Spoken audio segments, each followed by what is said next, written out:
नमस्कार. मी भाऊ तोरसेकर. तुम्ही बघत आहात प्रतिपक्ष. मित्रांनो, गेले 2-3 दिवस म्हणजे जयंत पाटील हे अचानक अपरात्री मुख्यमंत्र्यांचं निवासस्थान असलेल्या वर्षा बंगल्यावर गेले आणि त्यानंतरच्या ज्या बातम्या आहेत की शरद पवारांचा गट सुद्धा आता मोदींच्या एनडीए मध्ये सहभागी होणार. अखेर शरद पवार सुद्धा फुले शाहू आंबेडकरांच्या विचारधारेला सोडून मोदींसमोर शरणागत होणार म्हणून जे काय रडगाणं सगळ्याच्या सगळ्या मराठी माध्यमामध्ये गायलं जात आहे ते बघितल्यानंतर मला खूप जुन्या म्हणजे जवळजवळ 52 वर्षापूर्वी प्रदर्शित झालेल्या सामना नावाच्या जब्बार पटेलच्या चित्रपटातलं गाणं आठवलं. सामना नावाचा तो चित्रपट होता ज्याची पटकथा मला वाटतं विजय तेंडुलकरांनी लिहिली होती. त्याच्यामध्ये एक दारुडा मास्तर दाखवलेला आहे, जी भूमिका श्रीराम लागूंनी केली होती. आणि ते गाणं होतं असं, कोणाच्या खांद्यावर कोणाचे ओझे. प्रसिद्ध दिवंगत कवी आरती प्रभू उर्फ चिंतन खानोलकर यांच्या लेखणीतून उतरलेलं ते गीत किंवा काव्य आहे. कोणाच्या खांद्यावर कोणाचे ओझे. शब्द किती विचित्र आहेत बघा मित्रांनो. तुमचं ओझं असेल तर मी का उचलायचं? हा, मी हमाल म्हणून रोजगार करत असेल तर तुमची बॅग मी माझ्या डोक्यावर उचलून घेऊन जातो, त्याच्या बदल्यात तुम्ही मला मोबदला देता. पण तो मोबदला देणार नसाल आणि मी हमाल नसेल तर तुमचं ओझं मी माझ्या खांद्यावर किंवा माझ्या डोक्यावर कशाला घेऊ? हा साधा व्यवहारी भाग आहे. पण या काव्याचा हेतू स्पष्ट आहे. काव्यामधलं जो आशय आहे तो अतिशय स्पष्ट आहे की हा एकाचं हमाली करणारा कोणतरी आहे आणि दुसऱ्याचं ओझं आहे असं हे काव्य नाहीये. याच्यात गंमत अशी आहे की जो बोझा आहे, जो बोजा आहे, तो भलत्या कोणाला तरी एका ठिकाणाहून दुसऱ्या ठिकाणी घेऊन जायचा आहे आणि फुकटच तिसरा माणूस ते ओझं आपल्या डोक्यावर खांद्यावर येऊन चाललाय. तर ते कशासाठी, असा कवीला पडलेला प्रश्न आहे की का हा हा जो कोण आपल्याला दिसतोय बोजा खांद्यावर घेऊन चाललाय तो कशासाठी चाललाय? तो हमाल तर दिसत नाही आणि तरीही तो बोजा घेऊन चाललाय आणि ज्याचा बोजा आहे तो रुबाबात चाललाय. पण त्यांचं दोघांमधलं व्यवहारी नातं हे एक प्रवासी आणि हमाल असं नाहीये. मग तो डोक्यावर बोजा घेऊन का चाललाय या अर्थी ते काव्य आहे कोणाच्या खांद्यावर कोणाचे ओझे. पक्ष कोणाचा आहे? शरद पवारांचा. विचारधारा कोणाची आहे? शरद पवारांची. फुले शाहू आंबेडकर किंवा पुरोगामी विचारधारा, किंबहुना आजकालच्या वैचारिक चर्चेमध्ये हिंदुत्वाच्या विरोधातली विचारधारा म्हणजे फुले शाहू आंबेडकरांची विचारधारा. फुले शाहू आंबेडकर हे खरोखरच हिंदुत्व विरोधी होते का याचा काही दाखला कोणीही देऊ शकत नाही. पण एक गृहीत असतं. हे गृहीत कसं असतं तेही तुम्हाला सांगतो. गृहीत म्हणजे काय सांगतो तुम्हाला. अगदी आमची शाळा सुटल्यानंतरच्या काळातली गोष्ट आहे, 1970 नंतरच्या काळातली गोष्ट आहे. महाराष्ट्रातल्या सगळ्या शाळांमध्ये मोक्याच्या जागी एक पोस्टर लावलेलं असायचं आणि ते पोस्टर काय असायचं? अब्राहम लिंकनने आपल्या मुलाच्या हेडमास्तरांना लिहिलेले पत्र. अब्राहम लिंकन अमेरिकेचा 125-150 वर्षापूर्वीचा अध्यक्ष आणि त्याने आपल्या मुलाच्या हेडमास्तरांना लिहिलेलं पत्र मराठीत नक्कीच नाही, ते इंग्रजीमध्ये असेल. पण ठीक आहे, ते भाषांतरित करून चांगलं वैचारिक भूमिका दाखवणारं, शिकवणारं किंवा आदर्शवत काहीतरी सांगणारं, प्रबोधन करणारं म्हणून लावलं असेल तर काही गैर लागू नये. आणि त्या पत्रातला मजकूर जो होता त्या पोस्टर मधला त्यामध्ये काहीही गैर लागू नव्हतं. पण गंमत अशी होती की मला वाटते कमीत कमी 15-20 वर्ष सगळ्या शाळांमधून हे पत्र मुलांनी वाचलं, त्यांच्यावर चांगलेच संस्कार झाले असतील याविषयी माझ्या मनात शंका नाही.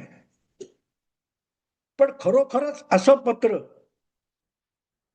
अब्राहम लिंकनने आपल्या मुलांच्या हेडमास्तरांना लिहिलं होतं का? असा एक प्रश्न पुण्यातल्या एका नागरिकाच्या, मला तर त्याचं नाव आठवत नाही, कदाचित कुलकर्णी वगैरे असं काहीतरी नाव होतं. आणि अशा एका नागरिकाला हा प्रश्न पडला आणि म्हणून त्यांनी महाराष्ट्र सरकारच्या शिक्षण खात्याकडे याविषयी चौकशी केली, की मी खूप शोध घेतल्यानंतर सुद्धा अब्राहम लिंकनने आपल्या मुलाच्या हेडमास्तरांना लिहिलेल्या पत्राचा हा जो मराठीतला तर्जुमा आहे, त्याचं ओरिजिनल इंग्लिश मला कुठे सापडत नाही, तर ते कुठून मिळालं सांगा. आणि अगदी त्याने माहिती अधिकार वगैरे काय असतात ते सगळे वापरले. शेवटी महाराष्ट्राच्या शिक्षण खात्याला त्याला सांगावं लागलं की हे पत्र आलं कुठून. तर ते साधना नावाचं जे साने गुरुजींनी सुरू केलेलं मराठी साप्ताहिक आहे, त्या साप्ताहिकामध्ये हे आलेलं होतं. आणि त्यामुळे ते मुलांना उपयुक्त ठरेल, शाळकरी मुलांना शालेय जीवनात, म्हणून आम्ही त्याचं पोस्टर केलं. साधनेमध्ये गेल्यानंतर शोध लागला की प्राध्यापक वसंत बापट कवी यांनी लिहिलेलं ते आहे आणि त्यांना कुठेतरी मिळालं. म्हणून चौकशी केल्यानंतर बापटांनी सांगितलं की मला कुठेतरी इंग्रजी एखाद्या ठिकाणी ते मिळालेलं आहे, पण कुठे ते आठवत नाही. पण हा जो नागरिक होता हा इतका चिकाटीचा होता, त्याने अमेरिकन वकिलातीशी संपर्क साधला, तिथून अमेरिकन हिस्ट्री काँग्रेसशी संपर्क साधला आणि शेवटी हाताशी काय आलं, तर अब्राहम लिंकनने अशा पद्धतीचं कुठलंही पत्र कधीही आपल्या मुलाच्या हेडमास्तरांना लिहिलेलं नाही. अब्राहम लिंकनच्या स्वतःच्या लिखित गोष्टींचा जे पुरावे आहेत, कागदपत्र आहेत, त्याच्यात असं पत्र कुठे नाही. अमेरिकन सरकारच्या आणि अमेरिकन काँग्रेसच्या सगळ्या इतिहासाचा धांडोळा घेतला तरी त्यात कुठेही हे पत्र सापडत नाही.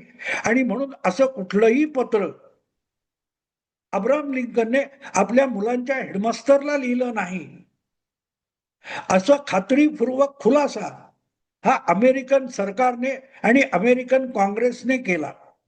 अमेरिकन काँग्रेस याचा अर्थ अमेरिकेतली संसद, तिथलं सचिवालय. थोडक्यात हे अब्राहम लिंकनने लिहिलं, हे कमीत कमी 20-25 वर्ष त्या मुलांच्या डोक्यात भिनवलं गेलं. याला गृहीत म्हणतात. अब्राहम लिंकन इतकं सुंदर असणार हे जे गृहीत असतं. तसंच आपल्याकडे फुले शाहू आंबेडकरांचे विचार हा एक अब्राहम लिंकनची मुलाच्या हेडमास्तरांना लिहिलेलं पत्र असा विषय झालेला आहे. शरद पवार म्हणजे फुले शाहू आंबेडकरांच्या विचारधारेनुसार राजकारण, सुप्रिया सुळे फुले शाहू आंबेडकरांच्या विचारधारेनुसार कार्य, रोहित पवार किंवा जे कोणी आणखी नसतील, हर्षवर्धन सकपाळ असतील, नाना पटोले असतील, पृथ्वीराज चव्हाण असतील, जो जो कोणी भाजपचा विरोधक आहे तो जे काही करतो ते फुले शाहू आंबेडकर विचार. आणि म्हणून फुले शाहू आंबेडकरांच्या विचारानुसार जे काही चालतं त्याच्यासाठी कसोटी काय असते, असं फुले शाहू आंबेडकरांनुसार चालतोय याची दाखला द्यायचा असेल, आम्ही भाजपच्या विरुद्ध आहोत, आम्ही संघाला शिव्या घालतो, आम्ही RSSच्या विरोधात बोलतो, तेव्हा तुम्ही फुले शाहू आंबेडकर यांच्या विचारांचे निष्ठा असाल, याचा पुरावा काय असतो, तर तुम्ही संघाला शिव्या घातल्या पाहिजेत, हिंदुत्वाला शिव्या घातल्या पाहिजेत, भाजपच्या प्रत्येक गोष्टीला अपशकुन केला पाहिजे. आणि त्यामुळेच भाजपने म्हटलं की सकाळी 8 वाजलेत, सूर्य उगवलाय, तर तुम्ही त्याला तात्काळ विरोध करायचा आणि सांगायचं नाही संध्याकाळ झालेली आहे आणि काळ्या कुट्ट निळ्या आभाळामध्ये चंद्र उगवलाय असं म्हटलं की तुम्ही लगेच फुले शाहू आंबेडकरांच्या विचारांचे एकनिष्ठ होता. का?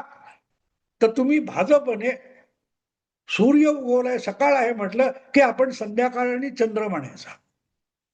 इतकं छछोर आणि थिल्लर पातळीवर जेव्हा सार्वजनिक जीवन आणि सार्वजनिक डिस्कोर्स जातो, तेव्हा या प्रकारचा पोरकटपणा सुरू होतो. आणि मग तो तुम्ही गंभीरपणे लक्षात घेतलेला असेल, त्याला गंभीरपणे स्वीकारलेला असेल, तर मग तुम्ही संघाशी संबंधित माणसाकडे कसं गेलात, का गेलात? सुप्रियाताईंच्या मुलीचं लग्न हे संघाशी संबंधित असलेल्या व्यक्तीशी कसं होऊ शकतं? फुले शाहू आंबेडकरांचं ट्रिव्हिलायझेशन काय झालंय बघा, सरसकटीकरण. की पवारांच्या खानदानातल्या कुठल्याही मुलाने मुलीने आपला जीवनसाथी निवडायचा, तो सुद्धा संघाच्या विरुद्ध, भाजपच्या विरुद्ध असला पाहिजे, हिंदुत्वाच्या विरुद्ध असला पाहिजे. नसेल तर ताबडतोब फुले शाहू आंबेडकर विचारांना छेद जातो. हे एक सरसकटीकरण गेल्या काही वर्षामध्ये माध्यमामध्ये आणि महाराष्ट्राच्या वैचारिक भूमीमध्ये तयार झालेलं आहे. आणि म्हणूनच संघाच्या शाखेमध्ये लहानाचा मोठा झालेला आणि आज भाजपतून महाराष्ट्राचा मुख्यमंत्री असलेला देवेंद्र फडणवीस नावाचा माणूस ज्या वर्षा बंगल्यात राहतो, त्या वर्षा बंगल्यात फुले शाहू आंबेडकरांची विचारधारा घेऊन पुढे चाललेले जयंत पाटील गेलेच कसे? शरद पवारांच्या पक्षाचे माजी प्रदेशाध्यक्ष असलेले जयंत पाटील हे वर्षा बंगल्यावर जातातच कशाला? आणि गेले म्हणजे ते भाजपतच गेले, ते मोदींना शरण गेले. आणि आता फुले शाहू आंबेडकर विचारांचं काय होणार, याचं रडगाणं जे गेले 3-4 दिवस चालू आहे, ते बघितल्यानंतर मला कळेल ना की पक्ष कोणाचा? शरद पवारांचा. त्या पक्षाचे नेते कोण? जयंत पाटील. तर तुमच्या घरी मैत झाल्यासारखे रडताय कशाला? त्यांना दुःख नाहीये. शरद पवारांना आपलं स्वार्थ आणि आपले मतलब, राजकीय हेतू साध्य करण्यासाठी भाजप काय कोणाबरोबरही जायला शरद पवार तयार असतात. त्यांना याचं दुःख नाहीये.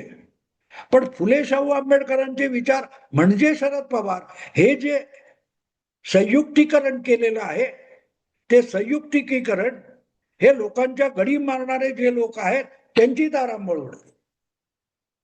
चड्डी सुटली आहे कोणाची आणि हे आपली आबरू झाकायचा प्रयत्न करतायत का?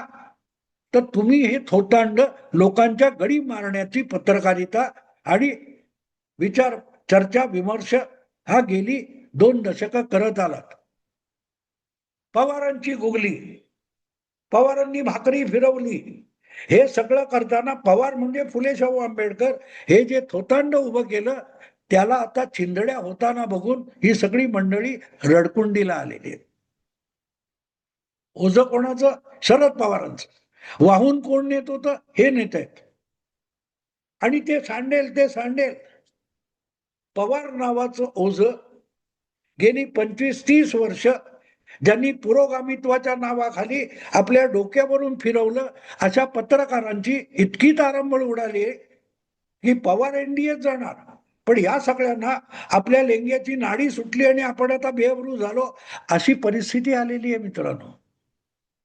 काय गरज आहे तुम्हाला? तुम्ही पत्रकार आहात, तुम्ही परखड पत्रकार आहात, तुम्ही तटस्थ आणि सडेतोड पत्रकार आहात. तर पवारांनी फुले शाहू आंबेडकर विचार सोडले किंवा धरले किंवा काय, यामुळे तुम्हाला रडकुंडीला येण्याचं कारण काय? काही कारण नाही. पण आहे कोणाचे ओझे कोणाच्या खांद्यावर आहे ना गंमत. अरे पक्ष त्यांचा आहे, त्यांनी आपल्या हेतूने पक्ष काढलेला आहे. काँग्रेस आणि राष्ट्रवादी या दोघांच्या विचारधारेमध्ये काडीचाही फरक नाही, हे शरद पवार वारंवार सांगतात. पण तरीही त्यांनी गेली 25 वर्ष वेगळी चूल कशाला मांडली आहे? कारण त्यांचे व्यक्तिगत काही स्वार्थ आहेत. आपले काही व्यक्तिगत स्वार्थ आपले राजकीय हेतू साध्य करण्यासाठी शरद पवारांना महाराष्ट्रात काँग्रेस पक्ष असताना सुद्धा वेगळी चूल मांडावी लागते, थाटावी लागते, पेटवावी लागते. विचार एक असतील तर मग भांडणं कसली आहेत? भांडणं वैयक्तिक आहेत, वैयक्तिक आहेत. आणि तिथे या सगळ्यांची तारांबळ झालेली आहे की आपण लोकांच्या गडी मारलं होतं, घ्या घ्या, हा ओरिजिनल अमूल मस्का आहे. आणि मग त्या तुकाराम मुंडेंची कुठची तरी पथक येतं आणि ते तुमच्यावर धाड घालतं आणि म्हणतं हा बोगस आहे, ह्याच्यात भेसळ आहे. आता बघितलं ना त्या हॉटेलवाल्यांची आणि कुठच्या कुठच्या गुटखा फुटकावाल्यांची तारांबळ उडालेली. जे लेबल लावून बोगस माल, भेसळीचा माल, डुप्लिकेट माल, जे जे हॉटेलवाले, दुकानदार, व्यापारी, उत्पादक ग्राहकाच्या गडी मारत होते, त्यांना तुकाराम मुंडेंनी सोडो की पळो करून सोडलेले. कारण जे अमूल मस्का म्हणून विकतायत किंवा काय गुटखा किंवा आणखीन काय दूध विकतायत, त्याच्यामधली भेसळ पकडली जाते, तर त्याच्यात घाबरलेत कोण? हे हॉटेलवाले, विक्रेते. आणि इथे पवार म्हणजे फुले शाहू आंबेडकर हा डुप्लिकेट माल विकणारे होते, त्यांची तारांबळ उडाली. कारण तो जो डुप्लिकेट माल आहे तो स्वतःच सांगतो मी डुप्लिकेट आहे, मला जायचंय तिकडे. शरद पवार म्हणजे कधीही फुले शाहू आंबेडकर या विचारांची घेणं देणं नसलेला माणूस. आणि त्यांचं सगळं राजकारण तुम्ही बारकाईने अभ्यासलं तर ते लोकांच्या डोळ्यात धुळफेक करण्यासाठी फुले शाहू आंबेडकर नावाची जपमाळ ओढत राहिलेले. आणि आता जेव्हा त्यांचे हेतू साध्य करायचे तेव्हा मग त्यांनी भाजप बरोबर जायचं ठरवले. पण त्यामुळे नागडे कोण झालेत? पत्रकार है ना. म्हणजे आम्ही इतके दिवस डोक्यावर ओझं घेऊन चाललोय, शरद पवार नावाचं एक बोचकं आमच्या डोक्यावर आहे, आणि आता ते फुले शाहू आंबेडकर नाही आहेत. हे तुकाराम मुंडेंसारख्यांनी दाखवल्यानंतर यांची रडकुंडीला वेळ आली आहे. आपली आबरू गेली, आपली आबरू गेली म्हणून रडतायत. असो मित्रांनो, पत्रकार का रडताना दिसतात? पत्रकार का रडताना दिसतात? कारण हे पत्रकार नाहीयेत. हे स्वतःच फुले शाहू आंबेडकर नावाचं बोचकं डोक्यावर घेऊन बसलेले आहेत. आणि त्यांनाही माहित नाही फुले शाहू आंबेडकर म्हणजे काय. त्यांच्या डोक्यावर जे बोचकं आहे त्याच्यात फुले शाहू आंबेडकरांचे विचार नाहीयेत या पत्रकारांच्या. त्यांच्या डोक्यावर जे बोचकं आहे त्यामध्ये शरद पवार आणि त्यांचे मतलबी राजकीय डावपेच हेच आजपर्यंत डुप्लिकेट फुले शाहू आंबेडकर म्हणून विकलं जात होतं. आणि पकडल्यानंतर आता यांची पळताभुई थोडी झाली. असो मित्रांनो, आत्ता थांबतो. आवडलं लाईक करा, शेअर करा आणि प्रतिपक्षाला सबस्क्राईब करा. नमस्कार.